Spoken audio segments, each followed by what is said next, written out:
فضا الکرم، علم و حکمت کی مہکی فضا الکرم، الکرم الکرم اے خدا Al-Karam. Al-Karam high school, Sher Shah road, داتا نگر، بادامی باغ، لاہور۔ بسم اللہ الرحمن الرحیم۔ Al-Karam high school, Sher Shah road, داتا نگر، بادامی باغ، لاہور کی طرف سے میں حافظ محمد صدیق فیضی جماعت نہم کے طلبہ و طالبات کے لیے اردو کا پروگرام پیش کر رہا ہوں۔ عزیز طلبہ و طالبات، آج کے اس پروگرام میں آپ کو ایک اہم سبق مرزا غالب کی عادات و خصائل، اس کا میں خلاصہ پیش کر رہا ہوں۔ اس کا خلاصہ مولانا الطاف حسین حالی نے لکھا ہے، یہ مصنف ہیں، اور کتاب کا نام ہے کتاب یادگار غالب۔ یادگار غالب مرزا غالب کے بارے میں بہترین کتاب ہے اردو ادب میں، تو اس میں سے ایک حصہ ہے مرزا غالب کے عادات و خصائل۔ مرزا غالب عظیم شاعر تھے، ان کی خوبیاں اور کچھ عادات بیان کی ہیں۔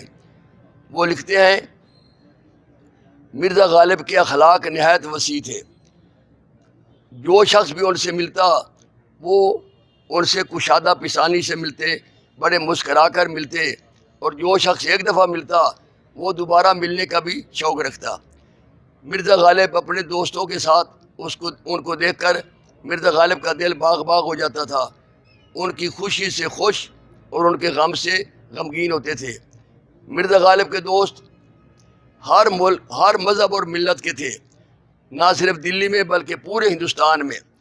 مرزا غالب اکثر ان کا وقت اپنے دوستوں کو خط و کتابت میں گزرتا تھا ان کا۔ مرزا غالب کو کئی دوست، ان کے شاگرد، عقیدت مند بیرنگ خط بھی بھیج دیتے تھے۔ بیرنگ خط کا مطلب ہوتا ہے بغیر ٹکٹ کے خط بھیجنا، لیکن مرزا غالب نے کبھی برا نہیں منایا۔ لیکن اگر کوئی مرزا غالب کو خط میں ٹکٹ رکھ کر بھیجتا تو آپ برا مناتے تھے۔ مرزا غالب کی فطرت میں مروت اور لحاظ بدرجہ غایت تھا، انتہا درجے کا تھا مرزا غالب محبت اور چھوٹے بڑے کا لحاظ رکھنا۔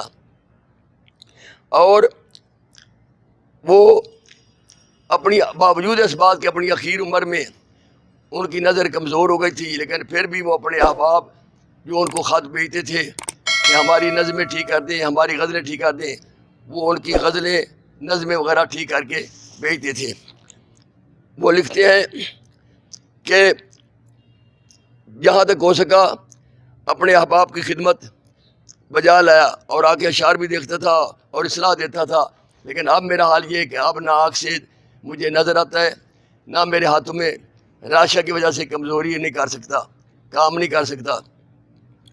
مرزا غالب کی آمدنی بہت قلیل تھی، لیکن اس کے باوجود اس کے گھر کے باہر اندھے، لنگڑے، لولے، فقیر، عورتوں مردوں کیا ایک بھیڑ لگی رہتی تھی، اور اپنی طاقت سے بڑھ کر ان کی مدد کرتے تھے۔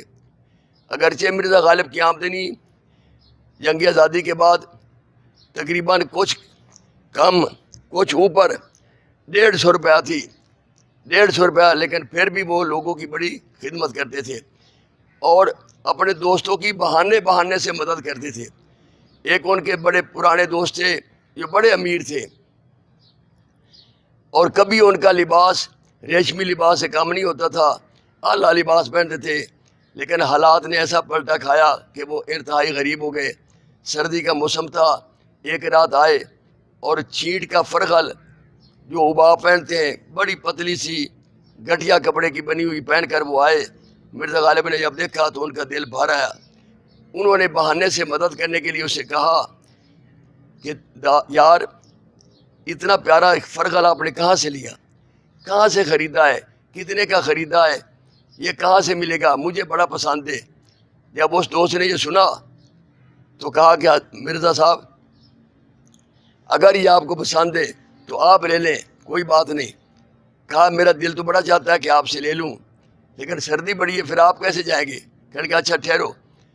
اپنا وہ فرغل، اپنی وہ ابا جو بہادر شاہ ظفر نے تاریخی طور پر ان کو دی تھی، بڑی کمبل اونی بڑی خوبصورت تھی، وہ ان کو اتار کر دی اور ان کا فرقہ لے لیا، بہانے سے ان کی مدد کی تاکہ یہ ان کو اچھا لگے یہ۔ اسی طرح مرزا غالب کی ان کی عادت میں ظرافت بہت تھی، بہت ہنسی مذاق کرتے تھے۔ ظرافت مزاج میں اس قدر تھی کہ اگر ان کو بجائے حیوان ناطق کے حیوان ظریف کہا جائے تو یہ بھی بجائے حیوان ظریف بولتے ہیں ہنسنے والا جاندار یا ہنسنے والا جانور، اور حیوان ناطق بولنے والا انسان۔ ہم حیوان ناطق بھی ہیں، بولنے والے جاندار ہیں۔ بہت وہ ہنسی مذاق کرتے تھے۔ ایک دفعہ عید کے دن دوسرے دن بہادر شاہ ظفر کے پاس گئے۔ بہادر شاہ ظفر نے پوچھا مرزا صاحب کتنے روزے رکھے؟ کہا ایک نہیں، بس ایسے کہا۔ مرزا غالب اگرچہ غریب تھے لیکن باوجود اس بات کے ان کی آمدنی تھوڑی تھی، لیکن وہ حفظ وضع کو، اپنے بناؤ سنگار کو وہ ہاتھ سے جاننے دیتے تھے۔ ہر وقت وہ دولہا بنے رہتے تھے، بڑے بناؤ سنگار، بڑے خوبصورت کپڑے پہنتے تھے اور بڑے سنورے رہتے تھے۔ اس لیے ان کا ایک لقب ہے نوشاہ، دولہا۔ اور بغیر پالکی کے وہ کبھی بازار نہیں گئے تھے، پالکی میں جاتے تھے، اور کوئی ان کے گھر میں اگر آتا تھا تو وہ ان کے گھر ضرور جاتے تھے، کوئی ان سے ملنے آتا ان کے پاس ضرور جاتے، کوئی خط لکھتا تو وہ جواب ضرور دیتے تھے۔ یہ ان کی فطرت تھی۔ اور مرزا غالب کو آم بہت پسند تھے، فواکے میں، پھلوں میں۔